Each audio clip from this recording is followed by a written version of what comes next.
अनुकूलता प्रतिकूलता तो आएगी। अनुकूल प्रतिकूल दोनों ही कूलों के मध्य, अनुकूल प्रतिकूल दोनों ही कूलों के मध्य सरिता समान सदा बहना चाहिए, सरिता समान सदा बहना चाहिए। जैसे रखें राम जी रहना चाहिए, मान अपमान सब सहना चाहिए, मान अपमान सब सहना चाहिए।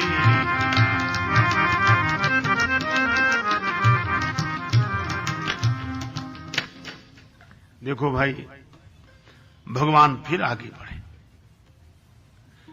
बंदरों को भेजा, हनुमान जी पता लेकर आए। अब फिर वही बात है, पता लग जाना एक बात है, प्राप्त कर लेना दूसरी बात है। शांति का पता लग गया, पर शांति मिले कैसे? राम जी सब बंदरों को संगठित करते हैं। इसका अर्थ है चित्त की समस्त चंचल वृत्तियों को पहले एकाग्र करना। अच्छा, हनुमान जी के सहारे पहुंचे हैं शांति तक। अब थोड़ा आध्यात्मिक दृष्टि से विचार करें तो यही तो होगा, पवन पुत्र के सहारे पहुंचे हैं, है ना? तो अपनी चंचल चित्त वृत्तियों को एकाग्र करके पवन माने श्वास के साथ, पवन के साथ उस शांति तक पहुंचे जो इस पार नहीं उस पार बैठी हुई है। इस पार नहीं, देह के तट पर नहीं, देही के तट पर नहीं, वैदेही के तट पर, उस पार। अच्छा, उस पार का संदेश लाया कौन? हनुमान जी। ये गुरुजन हैं जो इस पार आते तो हैं पर संदेशा उस पार का लाते हैं। ये संत, हम परदेसी फकीर काहू दिन याद करोगे, यह है उस पार का संदेश लेकर आए। अनुभूति ने उस पार की है, अभिव्यक्ति इस पार की है। हनुमान जी गए समुद्र पर, पुल बनाने के पहले विभीषण जी आए। भगवान ने विभीषण जी को अपनाया, पुल बनाया, पत्थरों का पुल, पार हुई सेना। भगवान फिर भी अंगद जी को भेजते हैं कि शायद समझ ले। बहुत समझाया अंगद जी ने, पर वो नहीं समझा। एक बोला रावण क्यों नहीं समझा, इतना समझदार था, पढ़ा लिखा था। अरे हमने कहा जाने तो, जब ये एक खोपड़ी वाले नहीं समझते वो 10 खोपड़ी वाला कैसे समझ जाए? उसके तो खोपड़ी खोपड़ी है, इस खोपड़ी में एक तर्क उठे, उसके 10 खोपड़ी 10 तरह के तर्क उठे, और इतने पूरी की पूरी प्रतिभा उसने लगा दी, खर्च कर दी नहीं मानने में। और इसीलिए इसका नाम ही खो पड़ी, खो दिया, इसीलिए तो पड़ी है। मिला क्या? अच्छा, एक बात और आपने देखी, ये सीता जी का हरण कर लाया, और सीता जी राम जी की हैं। ये जितने खोपड़ी वाले हैं खुद तो शांत रह नहीं सकते, दूसरों को शांत रहने नहीं देते, दूसरों की शांति हरण करके लाते। अच्छा, और जितने खोपड़ी वाले ये ज्ञानाभिमानी हैं, रावण सीता जी से कहता है कि राम जी की जगह हमें स्वीकार कर लो। ये लोग भी श्रद्धा से कहते हैं, भक्ति से कहते हैं कि भगवान की जगह हमें स्वीकार कर लो, भगवान को मत मानो, हमें मानो। यही तो है। रावण नहीं माना, युद्ध शुरू हुआ। अब युद्ध कैसे?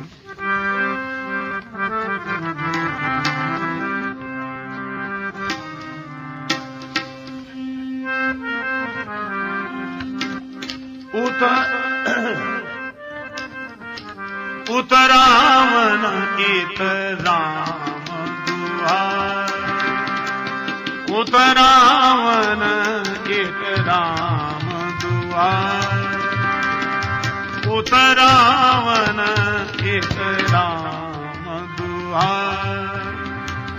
जयति जयति परि लड़ाई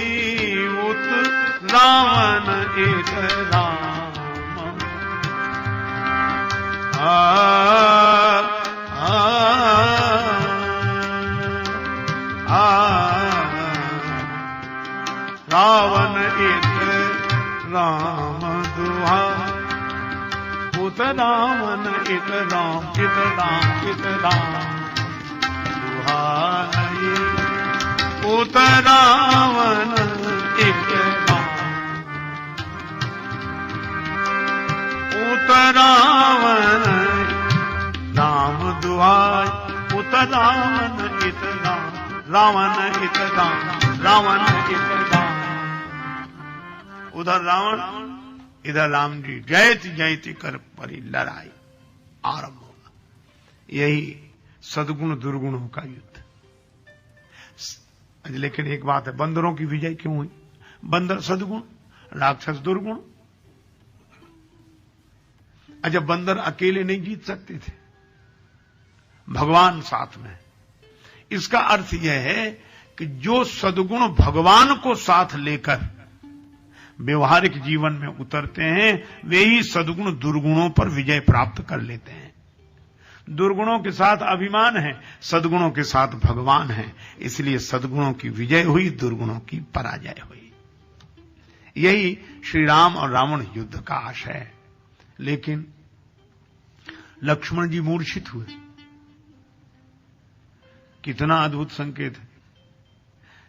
दुर्गुणों ने, राक्षसों ने, मेघनाद आया, मेघनाद ने बाण का प्रहार किया, लक्ष्मण जी मूर्छित हो गए। कितना बढ़िया संकेत है। जिन सद्गुणों के साथ भगवान हैं, वे दुर्गुणों के प्रहार से मूर्छित भले ही हो जाएं, पर मिट नहीं सकते। और जब जब मन मूर्छित हो जाए तो उपाय क्या? संजीवनी बूटी। बूटी बताई किसने? वैद्य ने। वैद्य कौन? सदगुरु वैद्य। और संजीवनी बूटी क्या? रघुपति भगति सजीवन मूरी। भगवान की भक्ति ही संजीवनी बूटी। कहां मिलेगी? पर्वत में। पर्वत क्या? पावन पर्वत, वेद पुराना। लेने कौन जाए? वैद्य ने कहा जो हमें लेने गया था उसी को भेजो। हनुमान जी गए। अब फिर काल नेमी रास्ते में आ गए। नेमी कहते हैं चक्र को, काल कहते हैं समय, समय चक्र। इसलिए कई बार लोग कहते हैं हम क्या बताएं, पहुंच तो जाते, लेकिन सब समय का चक्कर है। ये समय का चक्कर ही काल नेमी है। पर हनुमान जी को क्यों भेजा? बोले हनुमान जी वो हैं जिन्होंने सूर्य भगवान को मुख में रख लिया था, और सूर्य से ही तो काल का निर्णय होता है कि कौन सा दिन, सुबह दोपहर के शाम, सूर्य से ही तो होगा। तो जिसने सूर्य को ही मुख में रख लिया उसका काल नेमी क्या बिगाड़ेगा? हनुमान जी काल चक्र पर। इसका अर्थ यह है कि ऐसी संयम की सामर्थ्य भगवत कृपा से हो कि समय हमें प्रभावित न कर सके, हम समय को प्रभावित करें। देखो, हम लोगों को युग प्रभावित करता है। हम लोगों को लोग कहते कलयुग है इसलिए ऐसा हो गई। ठीक है, हम अपनी बात मानते हैं, हमें युग प्रभावित करता है, लेकिन हमारे ऐसे ऐसे महापुरुष हैं जिन्हें युग प्रभावित नहीं करता, जो युग को प्रभावित करते हैं, उन्हीं को युग पुरुष कहते हैं हम लोग। तो मैं आपसे चर्चा कर रहा था कि हनुमान जी संजीवनी बूटी लेकर आए। भरत जी कर्तव्य का पालन अयोध्या में करते हैं, राम जी कर्तव्य का, धर्म का पालन लंका में, और हनुमान जी सेवक धर्म का पालन करते हुए संजीवनी बूटी लेकर आए। लक्ष्मण जी फिर से युद्ध करने लायक स्थिति में हो गए। एक एक करके कुंभकर्ण, मेघनाद आदि राक्षसों पर विजयश्री प्राप्ति की गई। अब अंत में बचा रावण। तो एक दिन रावण आया, पर तुलसीदास जी कहते हैं रावण रथ में बैठकर आया और राम जी के पास रथ नहीं। रावण रथी बिरथ रघुबीरा,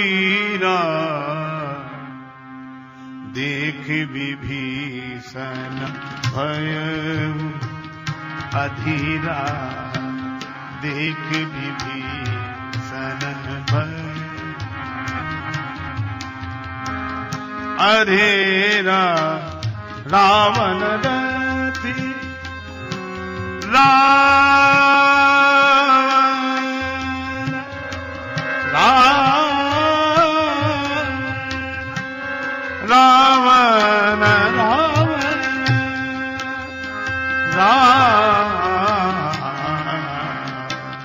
रावण बिरथ रघुवीरा देख विभीषण भयहु अधीरा। रावण रावण रति रावण रति रावण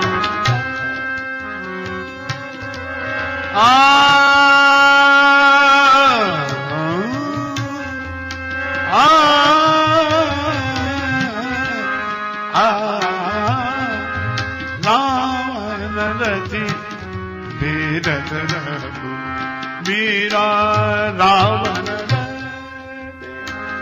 रावण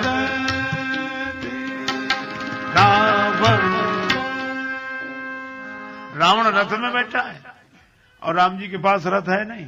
विभीषण जी अधीर हो गए, प्रभु आपके पास रथ नहीं है, रावण के पास रथ है। केहि विधि जितो वीर बलवाना, इसको कैसे जीतोगे?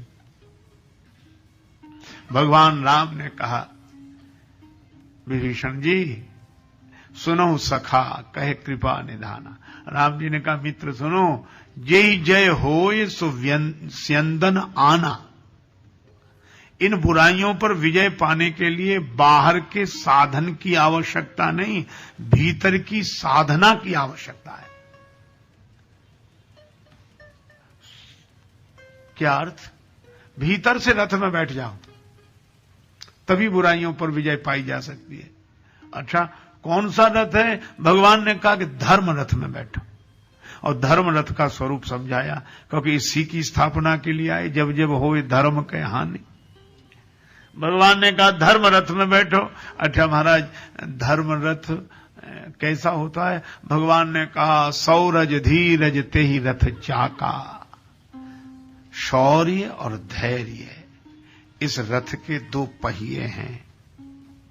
देखो, पहियों के आधार पर ही रथ चलता है। ये धर्म का रथ भी शौर्य और धैर्य के आधार पर ही चलता है। शौर्य न हो, शौर्य शूरता वीरता चाहिए। धर्म को धारण करने के लिए भी वीरता चाहिए। धर्म का पालन करने के लिए कमजोर लोग धर्म कर ही नहीं सकते। कैसे करेंगे धर्म का पालन? जरा से ही धक्का लगा कि उधर गिरे। अच्छा, कमजोर आदमी चल ही नहीं सकता। एक आदमी बोला, धर्म के मार्ग पर हम क्यों नहीं चल सकते? हमने कहा 10-15 दिन भोजन न करो, तुम मार्ग पे ही नहीं चल सकते। धर्म तो जाने दो, शरीर कमजोर है, शरीर तो उठ तक नहीं पा रहा, चलेगा? उसके लिए शौर्य चाहिए, और वो मिलेगा भोजन से। तो तन को शक्ति मिलती है भोजन से। भोजन न मिले तो तन कमजोर, और कमजोर तन मार्ग पर नहीं चल सकता। तो जैसे भोजन से शक्ति मिलती है तन को, और भोजन की शक्ति पाकर तन जब मजबूत होता है तो मार्ग पर पद यात्रा करता है, पैदल चलता है।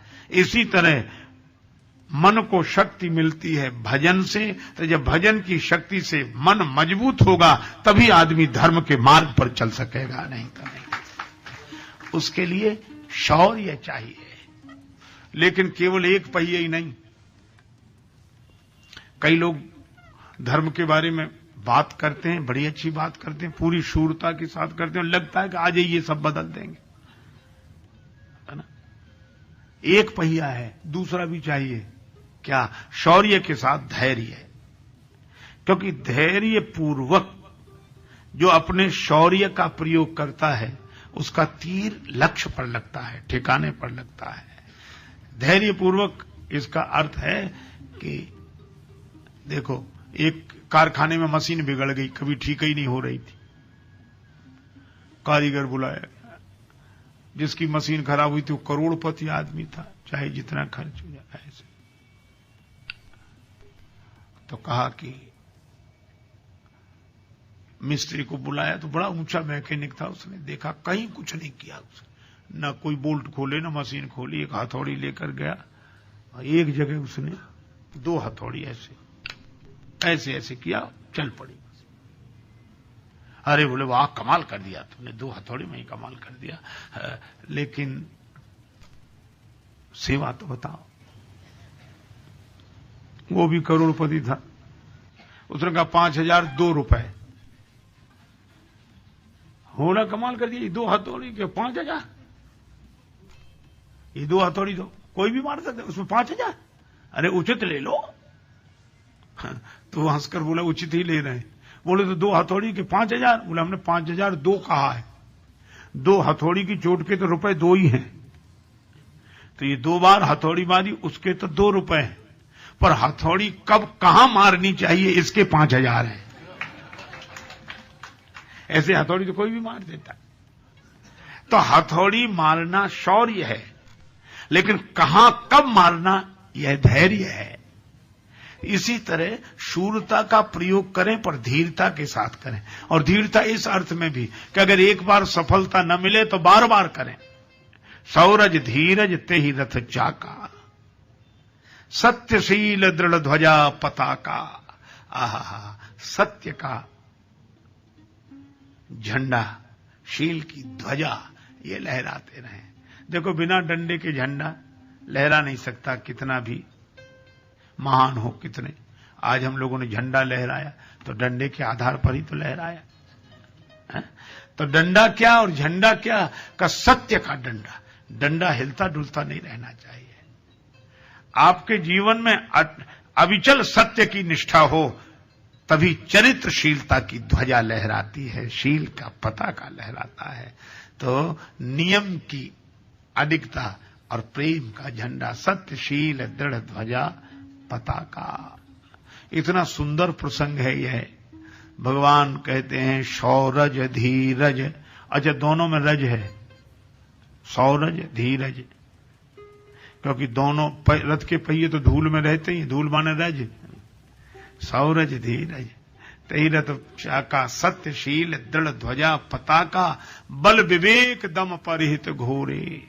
बल विवेक दम, दम कहते हैं इंद्रियों का संयम, और परिहित परोपकार ये घोड़े हैं। अच्छा तो रस्सियां का क्षमा कृपा समता रजु जोरे। अब ये बात समझ में नहीं, घोड़े 4 और रस्सियां 3। बल विवेक दम परहित घोरे, क्षमा कृपा समता रजु जोरे। तो किसी ने कहा कि नहीं विवेक को बांधा नहीं जा सकता रस्सी में, सो बात नहीं है। गोस्वामी जी कुछ और कहना चाहते हैं। क्या कहना चाहते हैं? अरे रस्सियां 3 नहीं है,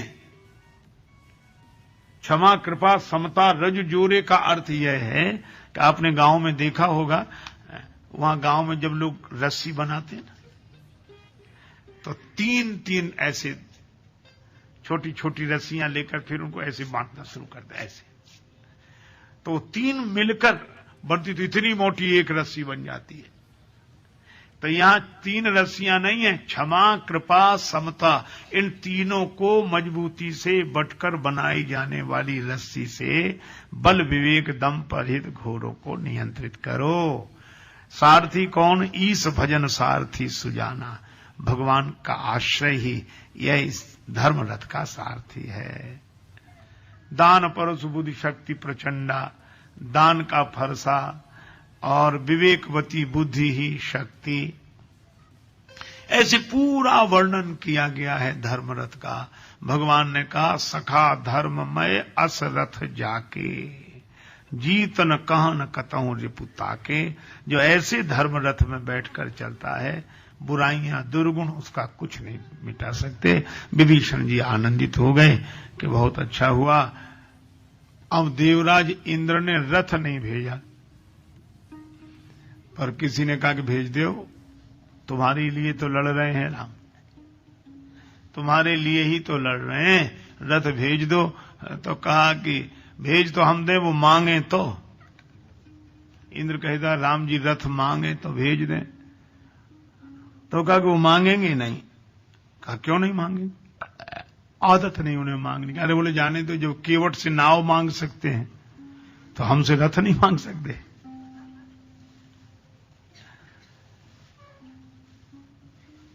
इंद्र को समझाया देवगुरु ने कि केवट से नाव मांग सकते हैं पर तुमसे रथ नहीं। केवट से नाव मांगेंगे तो उसकी दीनता दूर होगी कि भगवान हमें इतना महत्व देते हैं, हम किस लायक हैं। देखो आप गरीब से मांगेंगे तो उसको ये लगेगा कि हमको इतना महत्व दिया, हम किस लायक हैं। और किसी राजा से मांगो, बड़े आदमी से मांगो, उसे क्या लगता है, देखा मांगना ही पड़ा कि नहीं। हम कहते हैं कि हमारे बिना काम चल ही नहीं सकता, उसका और अभिमान बढ़ेगा। तो भगवान ने कहा कि हम ऐसे से नहीं मांगते जिनका अभिमान बढ़ेगा।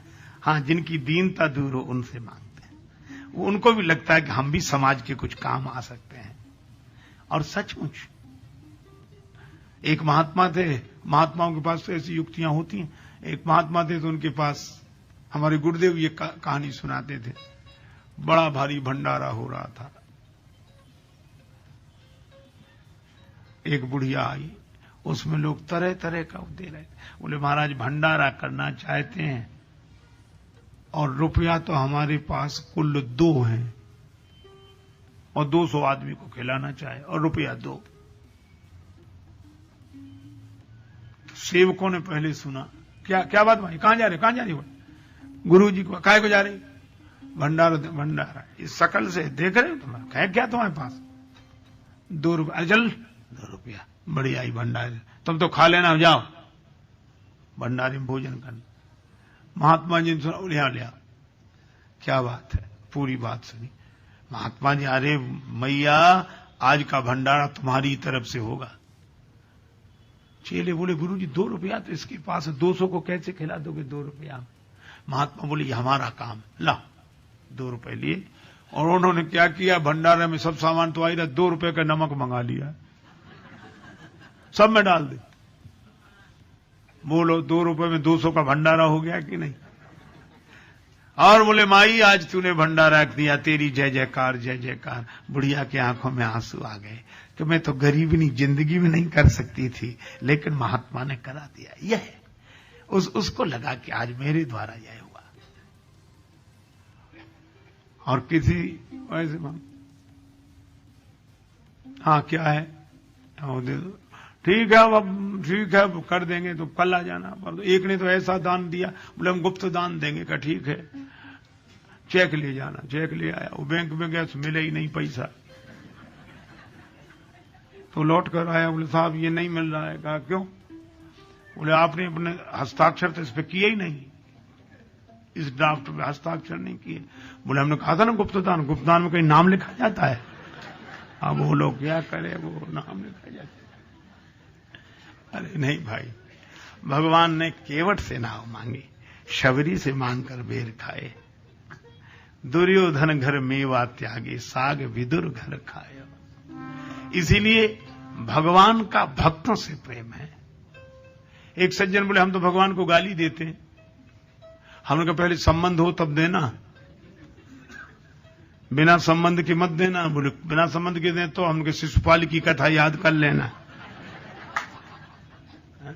शिशुपाल ने गाली दी, वो तो उसकी मां ने कहा था इसको क्षमा करते रहना। भगवान ने कहा 100 गाली तक क्षमा। पर एक दिन रोज तो हिसाब से गाली देता था कि गाली दे लो पर 100 से कम रहो। और भगवान भी कैसे भी 100 गाली तक तो छुट्टी देते रहो। अब एक दिन वो आवेश में आ गया, भगवान समझ गए इसका अंत समय आ गया। अब वो दे गाली, भगवान का नंबर 1 और 2-4, भगवान ने कहा 10 हो गई। सावधान भी करते रहे, यहां तक कहा कि अब 90 है, अब भी रुक जा। 99, भगवान ने कहा 1 बाकी है। और बोले तू करेगा क्या, और एक और दी से चक्कर चला, गर्दन कट गई। 100 गालियों में। और जनकपुर की माताओं ने छैलवा को दहियों में चुन चुन गारी, 1000-1000 गालियां दी। और जनकपुर वाले आज तक गाली देते जा रहे हैं, आज तक दे रहे हैं और युगों युगों तक देंगे। पर भगवान उस गाली को सुनकर हंसते रहते हैं, मुस्कुराते रहते हैं। संबंध ऐसा है। एक सखी ने कहा कि पुरुषोत्तम को गारी कैसी, दूसरी बोली गारी बिन ससुरारी कैसी। सीता जी हमारी बहन, राम जी हमारे बहनों। एक संत कहते थे हम तो राम जी के सार हैं। सार माने साले। अच्छा, राम जी के सार तुम्हें और कोई नाता नहीं मिला? बोलो राम जी तो सारे संसार के सार हैं, या पूरे संसार में राम नाम एक सार। हमारी संसर को करे हम सारहू के सार। अगर कोई भक्त हो तो भगवान तो परवाह नहीं करते क्या बोल रहा है। भक्त के जूठे बेर खा लेते हैं। भक्त हो। दुर्योधन भक्त नहीं है, और दुर्योधन घर मेवा त्यागे, साग विदुर घर खाए। विदुर जी के घर आ गए।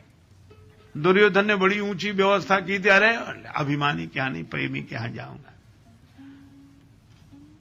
आपने सुना होगा, आज हरि आए विदुर घर पावना। विदुर नहीं घर थी विदुरानी, आवत देखे सारंग पानी। यही सोच जिए में अकुलानी, भोजन काई जिमावना। आज हरि आए विदुर घर पावना, क्या खिलावा।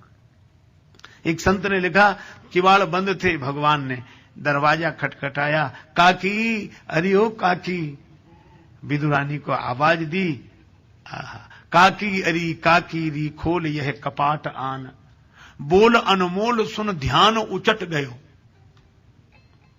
स्नान कर रही थी, वस्त्र भी पूरे धारण नहीं किए थे, पर श्री कृष्ण की आवाज सुनी तो देह सुधि भूल गई। वस्त्र धारण ऐसे ही आई और किवाड़ खोल दिए। पर सर्वांतर्यामी तो जानते ही हैं। कांधे सो झपट नागर नट फेंक्यो झट, पीत पट काकी की कटी सो लिपट गयो। भगवान ने पीता। अब उसे कोई, वो भगवान को ही देखे। अब केला खिलाने बैठी, कदली फल तो गिरी गिरी सब देत गिराई, छिलका खिला रहे। अब भगवान प्रेम से खा रहे। ये संबंध की बात है। बाप बेटे को डांटता है, बेटा चुपचाप बैठा रहता। वही बेटा जो पहलवान है, बाजार में कोई कह के देखे तो बताए वो। पर चूंकि बाप है, संबंध है। गुरु कुछ कह रहा है, शिष्य सुनता रहता, संबंध है। भगवान सुनते रहते क्योंकि संबंध है। आप पढ़ो भक्तों के और भगवान के संबंध के पद। हमारे श्री गोस्वामी बिंदु जी महाराज के इतने सुंदर सुंदर पद्य हैं। वे कहते हैं, मोहन और मोहन मस्तों के दिल का मिलता कुछ राज नहीं, भीतर ही बातें होती हैं, बाहर आती आवाज नहीं। वे कहते भगवान रूठे तो रूठ, भगवान रूठते सबसे, सब मनाते बोले वो क्या रूठेंगे, हम ही रूठे हैं उनसे। रूठे हैं अगर श्याम तो उनको मनाए कौन, अपनी भी बनी जो शान है उसको घटाए कौन। और कुछ उनका भला होता तो करते भी खुशामद, अपनी गरज के वास्ते ऐसा उठाए कौन। एक पद्य तो ऐसा है जिसमें श्री बिंदु जी महाराज ने लिखा कि कन्हैया तुम ही नहीं, हम भी तुमसे रूठ गए।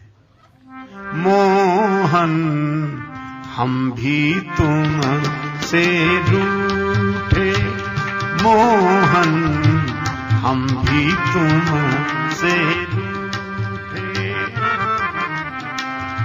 जान चुके तुम छली प्रपंच की, जान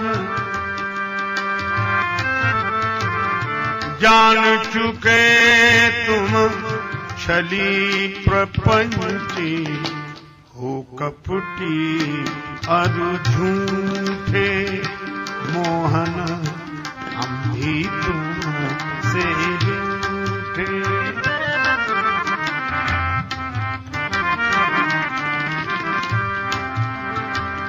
पहले पास बुलाया था, दे दे कर लोभ अनूठे। अब दर्शन देने की बारी, क्यों दिखलाए अंगूठे। हम भी तुमसे रूठे, मोहन हम भी तुमसे।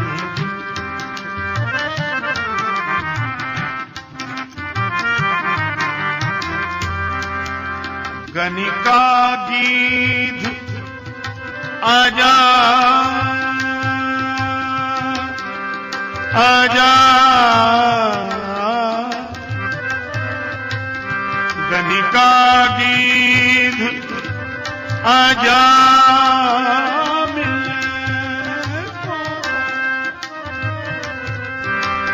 गणिका गीध आजा को तो दिए भर भर मुठे हमने शत शत बिंदु बहाए दिए न टुकड़े झूठे मोहन हम भी तुमसे रूठे हम भी तुमसे रूठे मोहन हम भी तुमसे रूठे तुमसे रूठे तुमसे रूठे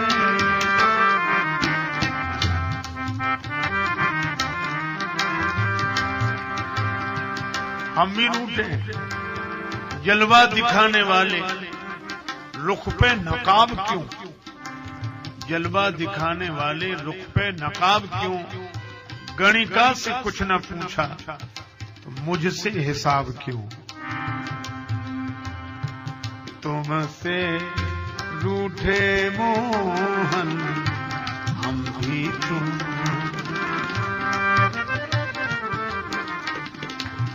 अधम न होते जगत में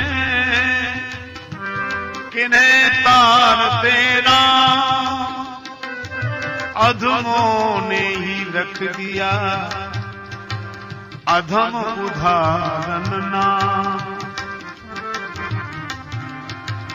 गजब का दावा है पापियों का अजीब जिद पर संभल रहे हैं उसी उन्हीं से झगड़े पे तुल रहे हैं कि जिनसे त्रैलोक के पल रहे हैं ये कह रहे हैं कि हे श्याम सुंदर अधम उदाहरण बने कहां से खिताब हमसे ही नाथ लेकर अब आप हमसे बदल रहे हैं हम भी तुमसे रूठे मोहन हम भी तुमसे रूठे हम भी तुमसे रूठे ये संबंध की बात और भगवान ने भी सब राक्षस मारे रावण बचा मरे कैसे विभीषण जी की तरफ देखा महाराज आप बाहर बाहर तो बाणों से इसके सिर हाथ काट रहे हैं जब तक भीतर बाण नहीं जाएगा तब तक ये बाहर की मिट्टी हुई बुराई फिर पैदा हो जाएगी अच्छा वैसे भी आप देखो सिर हाथ तो बराबर कटते हैं है? बल्कि सिर कटने को तैयार ही है यहां भी ये भगवान की वाणी के बाण ही तो चल रहे हैं सत्संग में और बाण से सिर कटता है अच्छा जब सिर कटता है तो हिलता है कि नहीं जब बात सही लगती तो सिर कटता तो कैसे कटे मतलब कटा अच्छा फिर ये कटा और चढ़ भी गया झुकाते हैं ना प्रणाम करते हैं कट गया सिर कटने का मतलब समझ बदल गई अब ऐसा नहीं करेंगे जैसा करते थे हाथों ने भी कहा कि अब ऐसा काम नहीं करेंगे क्योंकि ये कहेगा तब तो हाथ करेंगे हाथ कट गए गलत काम नहीं करेंगे समझ बदल गई लेकिन रावण के भी कटते थे पर थोड़ी देर में फिर निकल आते थे हमारे भी तो यही हाल है यहां कटते हैं घर जाके फिर पैदा हो जाते हैं सत्संग में कटते हैं और सत्संग दूर होते हैं फिर पैदा हो जाते हैं और ये अब ऐसे में धर्म की स्थापना कैसे हो तब भगवान ने 31वां बाण चलाया और उस 31वें बाण ने रावण की नाभि में बसे हुए अमृत को सोख लिया और ये रस है भीतर और नाभि कुंड प्राण का केंद्र है। जब तक इन बुराइयों के प्रति हमारे भीतर रस बना रहेगा, तब बाहर से कितने भी संकल्प किए जाएं टूटते रहेंगे। समझ बदलती रहेगी, फिर बदलेगी, हाथ कटेंगे फिर।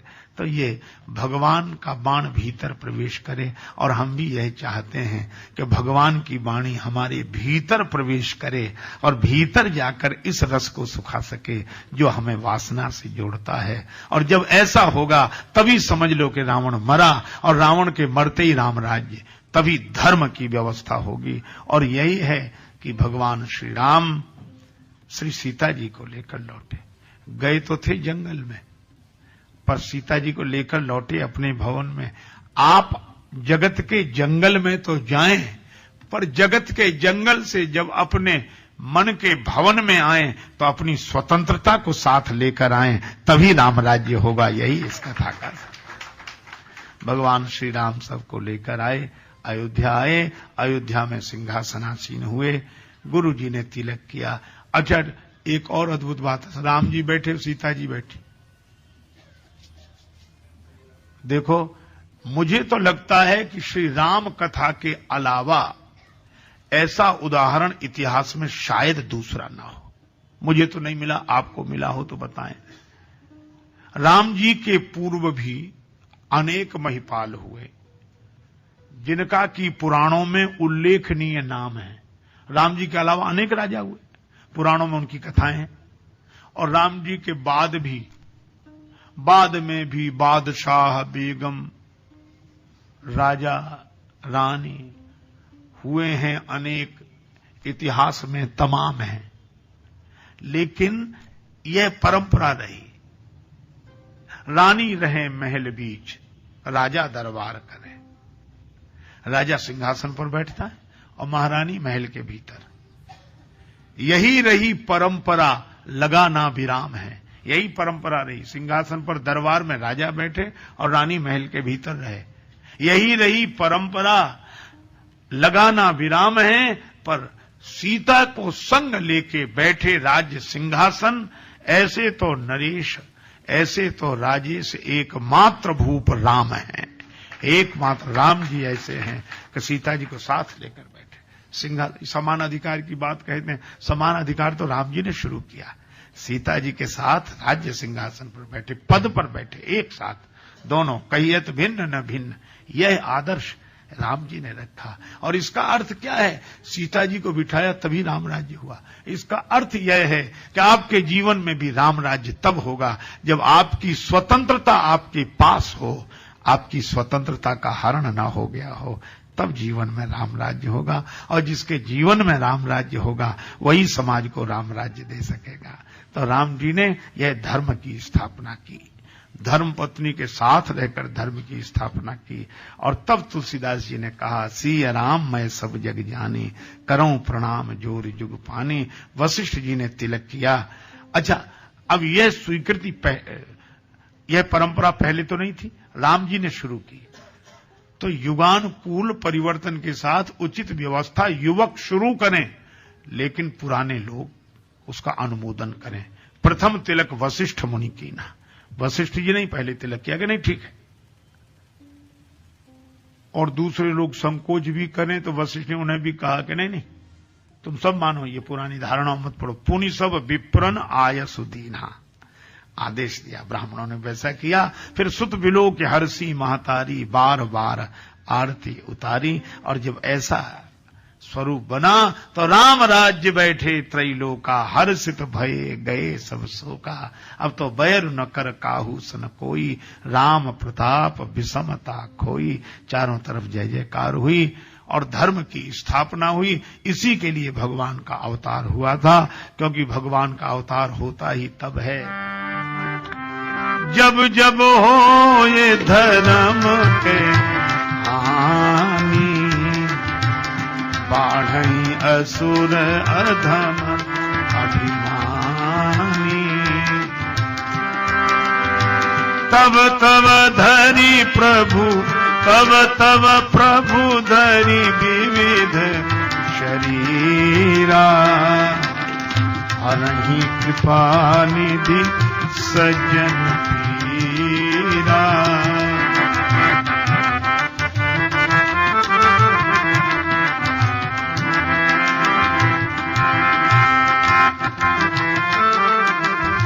बयद न कर काहू सन कोई, राम प्रताप विषमता खोई, राम प्रताप विषम।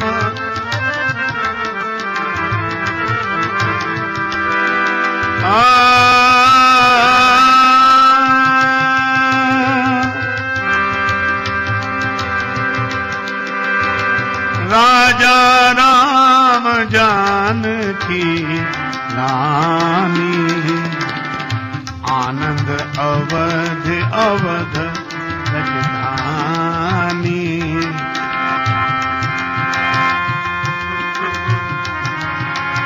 जय सिया राम, जय जय सिया राम, जय सिया। सीताराम जय सीताराम, सीताराम जय।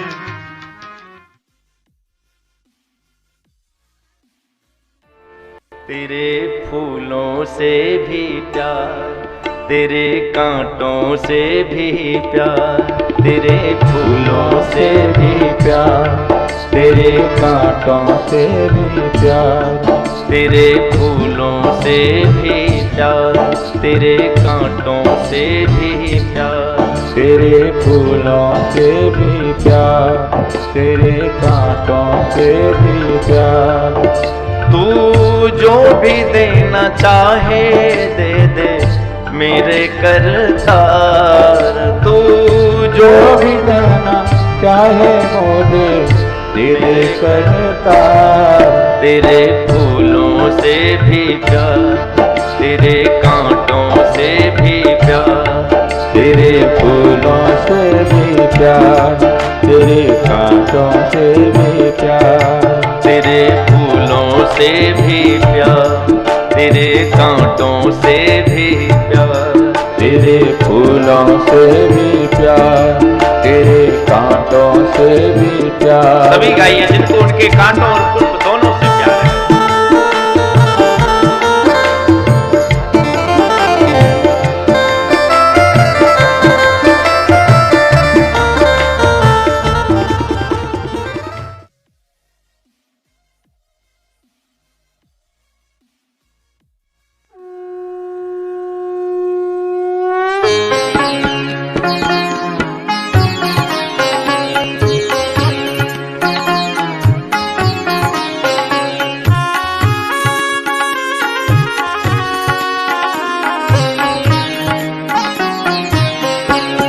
आरती अवध बिहारी की, दयामयी जनक दुलारी की। आरती अवध बिहारी की, दयामयी जनक दुलारी की।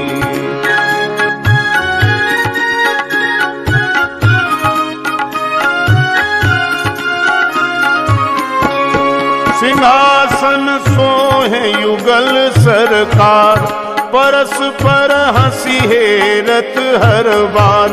मधुर कछु बोल लेत मन मोल, ललित छवि प्रीतम प्यारी की। दयामयी जनक दुलारी की। आरती अवध बिहारी की, दयामयी जनक दुलारी की।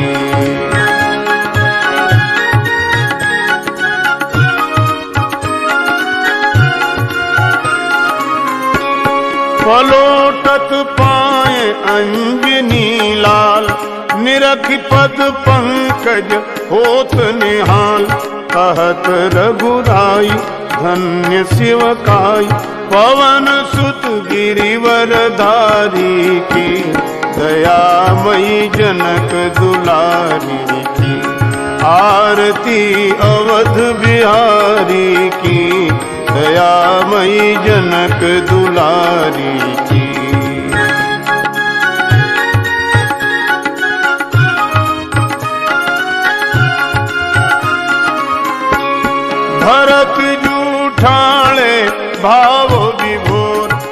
लखन रिपु दमन लाल कर जोर, लखें मुख चंद लेत आनंद, धन शोभा धनुधारी की, दयामयी जनक दुलारी की।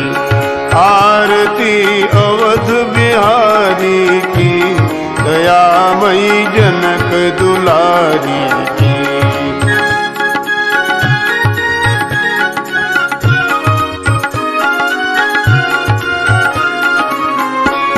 आरती जो कोई जन गावे, प्रभो पद प्रेम अवश्य पावे।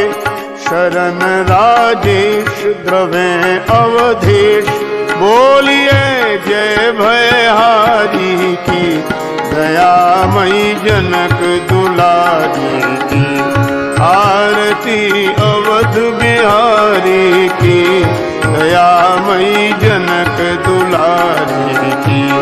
आरती अवध बिहारी की, दयामयी जनक दुलारी की, दयामयी जनक दुलारी की।